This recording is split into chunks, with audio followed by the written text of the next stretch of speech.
হাসিনা বিরোধী আন্দোলনের বিষয়ে ভারত অবগত ছিল, তবে শেখ হাসিনাকে পরামর্শ দেওয়া ছাড়া আর কোনো হস্তক্ষেপ করতে পারেনি ভারত। এমন তথ্য জানিয়েছেন ভারতের পররাষ্ট্রমন্ত্রী এস জয়শঙ্কর। শনিবার সংসদীয় পররাষ্ট্র বিষয়ক পরামর্শ কমিটিকে দেয়া বক্তব্যে জয়শঙ্কর কথা বলেছেন।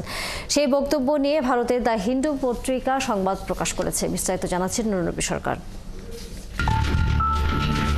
5 আগস্ট শেখ হাসিনাকে ভারত আশ্রয় দিয়েছে বাংলাদেশ কর্তৃপক্ষের অনুরোধে। এই তথ্য ভারতীয় কেন্দ্রীয় সংসদকে 6 আগস্ট অবহিত করেন দেশটির পররাষ্ট্রমন্ত্রী এস জয়শঙ্কর।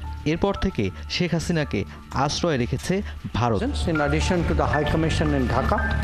বাংলাদেশ, মিয়ানমার, চীন সহ ভারতের সাথে প্রতিবেশী দেশগুলোতে ভারতের স্বার্থের কি ক্ষতি হতে পারে সে বিষয়ে সংসদীয় কমিটিকে অবহিত করেন এস জয়শঙ্কর। পররাষ্ট্র বিষয়ক সেই পরামর্শ কমিটিতে শুধু ক্ষমতাসীন জোটের সংসদ সদস্যরাই ছিলেন। সেখানে এস জয়শঙ্কর বলেছেন, হাসিনা বিরোধী আন্দোলনের বিষয়ে ভারত অবগত ছিল, কিন্তু হস্তক্ষেপ করতে পারেনি। পাশাপাশি ভারতের পক্ষে তেমন কিছু করতে না পারার আরেকটি কারণ, শেখ হাসিনার উপর তাদের যথেষ্ট প্রভাব ছিল না, তাকে শুধু পরামর্শ দেওয়া যেত বলে সংসদ সদস্যদের জানিয়েছেন জয়শঙ্কর। শনিবার সংসদীয় পররাষ্ট্র বিষয়ক পরামর্শ কমিটিকে দেয়া বক্তব্যে জয়শঙ্কর এসব তথ্য জানান। তার সেই বক্তব্য নিয়ে ভারতের দ্য হিন্দু পত্রিকা সংবাদ প্রকাশ করেছে। বক্তব্যে জাতিসংঘ সহ ভারতের মতো আরও কয়েকটি পক্ষ বাংলাদেশ সম্পর্কে আগে থেকেই জানত বলে জানান এস জয়শঙ্কর।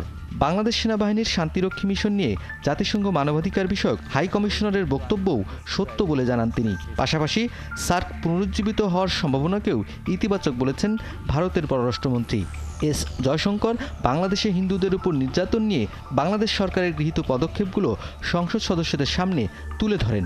সদস্যরা জানতে চাইলে ভারতের পররাষ্ট্রমন্ত্রী বলেছেন, থাইল্যান্ডে বিমস্টেক সম্মেলনের মাঝে নরেন্দ্র মোদীর সাথে ডক্টর ইউনূসের দ্বিপাক্ষিক বৈঠকটি আয়োজনের জন্য বিবেচনাধীন রয়েছে। নুরনবী সরকার, 71, ঢাকা।